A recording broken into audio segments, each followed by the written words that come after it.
नमस्ते, नमस्कार, जय हिंद दोस्तों। स्वागत है आपका आपके अपने प्लेटफॉर्म भीष्म में। और आज हम स्टैटिक जीके से संबंधित कुछ महत्वपूर्ण प्रश्नों को डिस्कस करने वाले हैं। तो चलिए शुरू करते हैं। हमारा प्रश्न है कि इंडियन ओवरसीज बैंक के संस्थापक कौन थे। तो इंडियन ओवरसीज बैंक की स्थापना एम चिदम्बरम चेट्टियार ने की थी।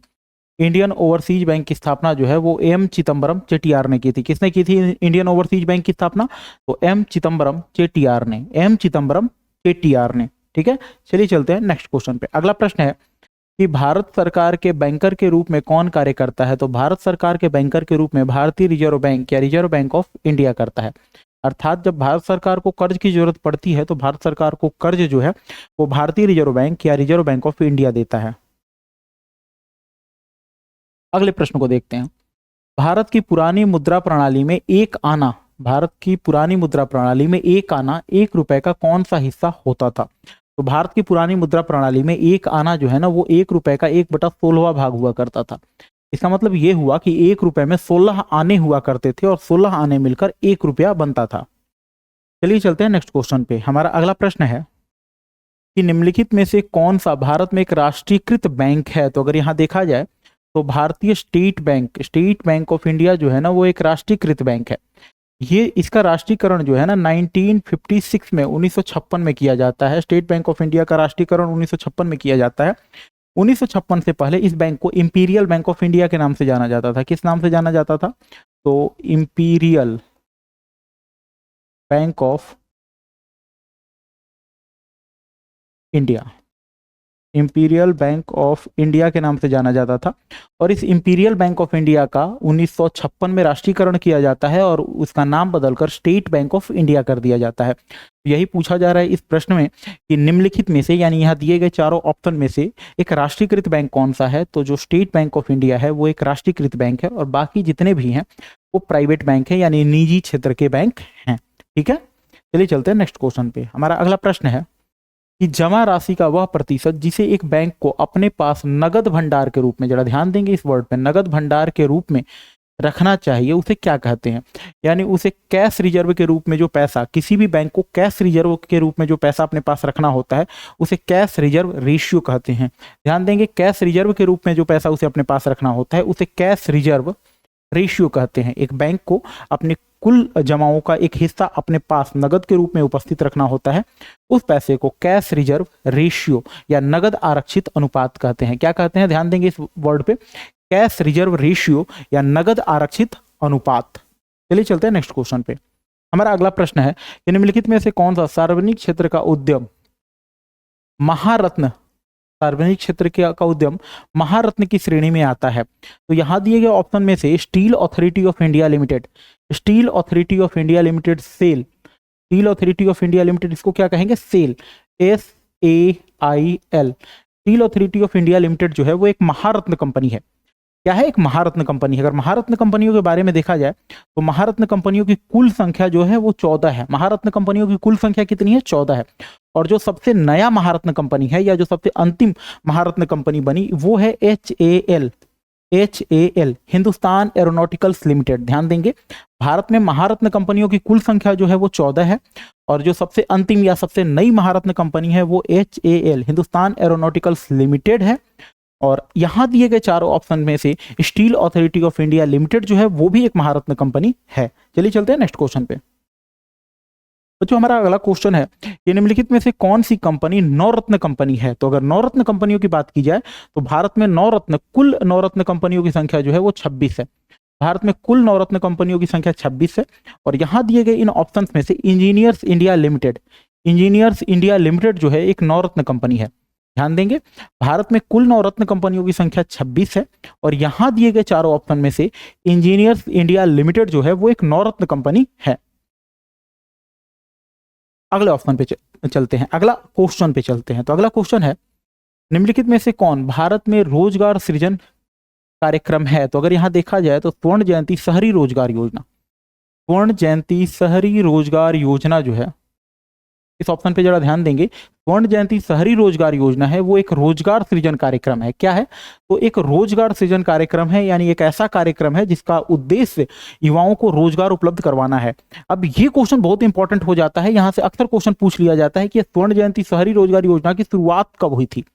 इसका स्टार्टिंग डेट याद होना चाहिए आपको। तो इसका स्टार्टिंग डेट था 1997, 1 दिसंबर 1997 को, 1 दिसंबर 1997 को स्वर्ण जयंती शहरी रोजगार योजना की शुरुआत की जाती है।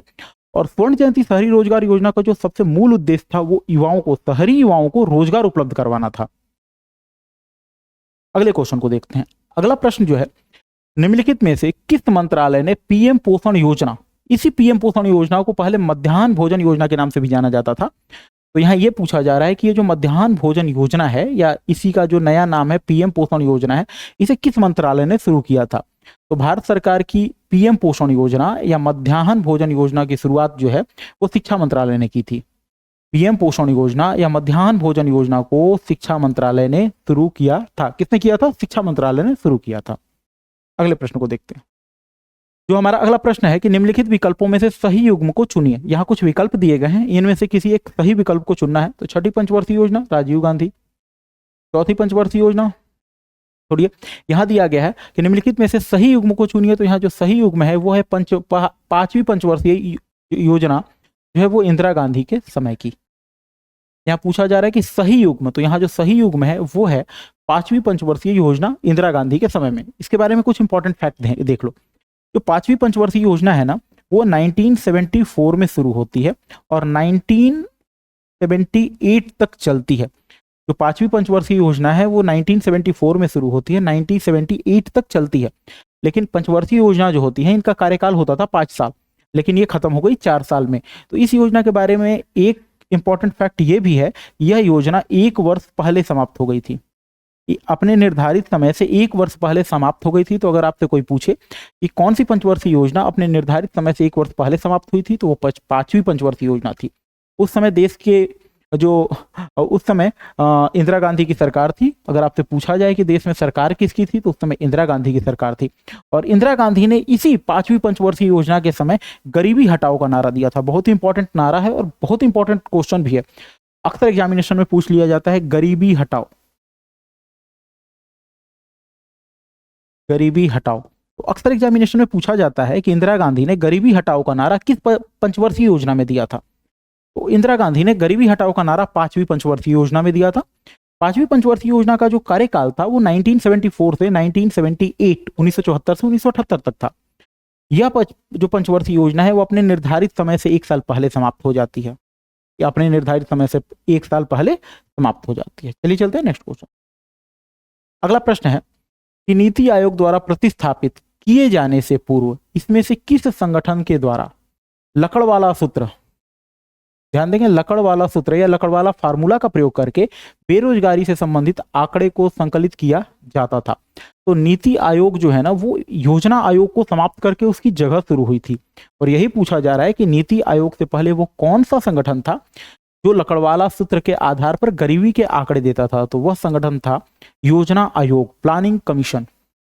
योजना आयोग, प्लानिंग कमीशन या लकड़वाला सूत्र का प्रयोग करके गरीबी से संबंधित आंकड़ों का प्रकाशन करता था। लेकिन नीति आयोग 1 जनवरी 2015 को, ध्यान देंगे ये डेट बहुत इंपॉर्टेंट है, 1 जनवरी 2015 को इस योजना आयोग को समाप्त कर दिया जाता है और इसकी जगह नीति आयोग की शुरुआत की जाती है। योजना आयोग को समाप्त करके 1 जनवरी 2015 को नीति आयोग को शुरू किया जाता है। अगला प्रश्न देखते हैं। हमारा अगला प्रश्न है कि निम्नलिखित में से क्या पंचवर्षीय योजनाओं का लक्ष्य नहीं है। तो पंचवर्षीय योजनाओं के लक्ष्य के बारे में देखते हैं। तो उच्च जीडीपी वृद्धि दर, ये पंचवर्षीय योजनाओं का लक्ष्य रहा है। सभी लोगों को समान लाभ, ये भी पंचवर्षीय योजनाओं का लक्ष्य रहा है। आत्मनिर्भरता, ये भी पंचवर्षीय योजनाओं का लक्ष्य रहा है। लेकिन उच्च जनसंख्या वृद्धि दर ये किसी भी पंचवर्षीय योजना का लक्ष्य नहीं रहा है। तो यहाँ देखिए यही पूछा जा रहा है आपसे कि निम्नलिखित में से क्या पंचवर्षीय योजनाओं का लक्ष्य नहीं रहा है। तो उच्च जनसंख्या वृद्धि दर जो है वो पंचवर्षीय योजनाओं का लक्ष्य नहीं रहा है। ये लक्ष्य केवल हमारे छात्रों का रहा है। तो ये लक्ष्य छोड़ के बाकी लक्ष्यों पर ध्यान दो। तो बाकी लक्ष्यों पर ध्यान दो। तो फिर से देख लेते हैं क्वेश्चन को। क्वेश्चन में पूछा जा रहा है निम्न में से क्या पंचवर्षीय योजनाओं का लक्ष्य नहीं रहा है? उच्च जनसंख्या वृद्धि दर जो है वो पंचवर्षीय योजनाओं का कभी भी लक्ष्य नहीं रहा है। आगे देखा जाए, अगला जो प्रश्न है, भारत में लाइसेंसिंग नीति का उद्देश्य क्या था? तो भारत में लाइसेंसिंग नीति का जो उद्देश्य था वो था क्षेत्रीय समानता को बढ़ावा देना। भारत में जो लाइसेंसिंग नीति का उद्देश्य था वो इसका उद्देश्य जो था वो क्षेत्रीय समानता को बढ़ाना था। भारतीय औद्योगिक विनिमय अधिनियम 1951, भारतीय औद्योगिक विनिमय अधिनियम 1951 के तहत हमारे देश में लाइसेंसिंग नीति की शुरुआत की जाती है और उस लाइसेंसिंग नीति का उद्देश्य जो था ना वो क्षेत्रीय समानता को बढ़ावा देना था, यानी जो क्षेत्रीय समानता है उसको स्थिर रखना इसका उद्देश्य था। एक बार फिर से इस क्वेश्चन को देखते हैं, तो भारत में लाइसेंसिंग नीति का उद्देश्य क्या था? तो भारत में लाइसेंसिंग नीति का जो उद्देश्य था वो था क्षेत्रीय समानता को बढ़ावा देना। और भारत में लाइसेंसिंग नीति की शुरुआत कब की गई थी? तो 1951 में, 1951 में। चलिए चलते हैं नेक्स्ट क्वेश्चन पे। अगला प्रश्न है कि प्रथम पंचवर्षीय योजनाओं में निम्नलिखित में से कौन से क्षेत्र पर मुख्य फोकस किया गया था? तो जो पहली पंचवर्षीय योजना थी वो हेराल्ड डोमर मॉडल पर आधारित थी। हेराल्ड डोमर मॉडल पर। पहली पंचवर्षीय योजना के बारे में कुछ फैक्ट को ध्यान देंगे तो पहली पंचवर्षीय योजना जो थी वो हेराल्ड डोमर मॉडल पर आधारित थी। जो पहली पंचवर्षीय योजना थी इसका कार्यकाल 1951 से लेकर 1956 तक था। पहली पंचवर्षीय योजना का जो कार्यकाल था वो 1951 से लेकर 1956 तक था। पहली पंचवर्षीय योजना जो थी वो हेराल्ड डोमर मॉडल पर आधारित थी और जो पहली पंचवर्षीय योजना थी उसका जो मुख्य फोकस था क्षेत्र था वो था कृषि। पहली पंचवर्षीय योजना का जो मुख्य फोकस क्षेत्र था वो था कृषि। और पहली पंचवर्षीय योजना जो थी ना वो एक सफल योजना थी। पहली पंचवर्षीय योजना थी वो एक सफल योजना भी थी। ये सारे फैक्ट ध्यान रखिएगा। अगला प्रश्न है, निम्नलिखित में से कौन नीति आयोग के प्रथम अध्यक्ष भी थे? तो जरा ध्यान दीजिएगा। 1 जनवरी 2015 को नीति आयोग की स्थापना होती है। 1 जनवरी 2015 को नीति आयोग की स्थापना होती है और हमारे देश के प्रधान सेवक या प्रधानमंत्री नीति आयोग के पदेन अध्यक्ष होते हैं। मतलब प्रधानमंत्री अपने आप नीति आयोग का अध्यक्ष बन जाता है। और जब नीति आयोग की स्थापना हुई थी उस समय हमारे देश के प्रधानमंत्री थे नरेंद्र मोदी। अतः नीति आयोग के पहले जो अध्यक्ष बने वो नरेंद्र मोदी बने। नीति आयोग के पहले अध्यक्ष जो है वो नरेंद्र मोदी बने। यहाँ कभी कभी क्वेश्चन पूछ लिया जाता है कि नीति आयोग की स्थापना किस आयोग को समाप्त करके की गई थी या नीति आयोग की शुरुआत किस आयोग के जगह पर की गई थी? तो आपका आंसर होगा योजना आयोग की जगह पर। कब की गई थी? तो 1 जनवरी 2015 को।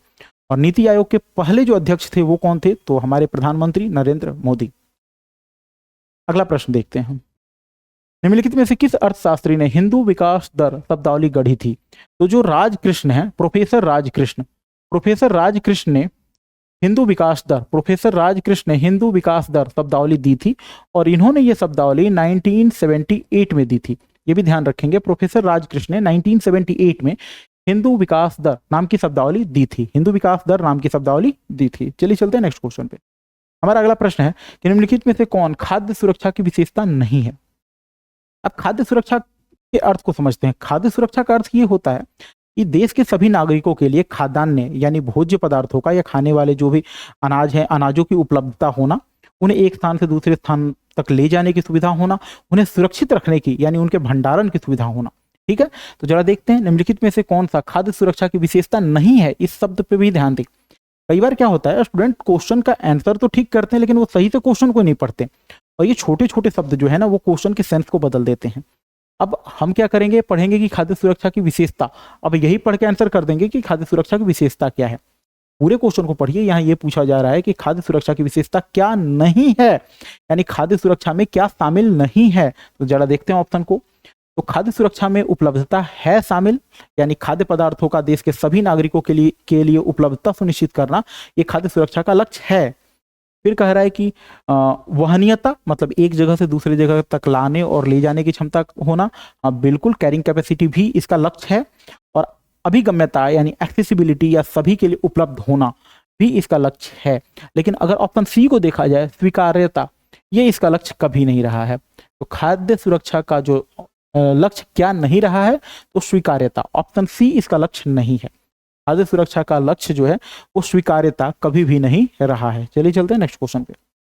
हमारा अगला प्रश्न है कि निम्नलिखित में से कौन भारत में फसलों के लिए न्यूनतम समर्थन मूल्य की सिफारिश करता है? तो कृषि लागत और मूल्य आयोग। कृषि लागत और मूल्य आयोग जो है, कृषि लागत और मूल्य आयोग जो है वो भारत में फसलों के लिए न्यूनतम समर्थन मूल्य की सिफारिश करता है। भारत में फसलों के लिए न्यूनतम समर्थन मूल्य की सिफारिश कौन करता है? तो हमारा आंसर होगा कृषि लागत और मूल्य आयोग। कौन सा? तो कृषि लागत और मूल्य आयोग। अगला प्रश्न देखते हैं। अगला प्रश्न है कि अटल टिंकरिंग लैब निम्नलिखित में से किस संस्थान द्वारा शुरू किया गया? तो जो अटल टिंकरिंग लैब है इसकी शुरुआत नीति आयोग के द्वारा की जाती है। अटल टिंकरिंग लैब की शुरुआत नीति आयोग के द्वारा की जाती है। अच्छा, ये नीति आयोग की शुरुआत कब हुई थी? तो नीति आयोग की स्थापना 1 जनवरी 2015 को हुई थी। ध्यान देंगे, नीति आयोग की स्थापना जो है ना 1 जनवरी 2015 को हुई थी। चलिए चलते हैं नेक्स्ट क्वेश्चन पे। अगला प्रश्न है बॉम्बे स्टॉक एक्सचेंज एशिया की स्टॉक एक्सचेंज है। तो बॉम्बे स्टॉक एक्सचेंज जो है ना वो एशिया की पहली स्टॉक एक्सचेंज है। बॉम्बे स्टॉक एक्सचेंज जो है ना वो एशिया का सबसे पुराना स्टॉक एक्सचेंज या एशिया का सबसे पहला स्टॉक एक्सचेंज है। और बॉम्बे स्टॉक एक्सचेंज की स्थापना कुछ व्यवसायियों के द्वारा 1875 में की गई थी। देखिए हमारा जो stock exchange Bombay stock exchange है कितना पुराना है। तो बॉम्बे स्टॉक एक्सचेंज जो है वो एशिया का सबसे पुराना स्टॉक एक्सचेंज है और इसकी स्थापना 1875 में 1875 में की गई थी। इस तरह के और इन्फॉर्मेटिव वीडियोज के लिए हमारे चैनल को लाइक, शेयर और सब्सक्राइब जरूर करें। धन्यवाद।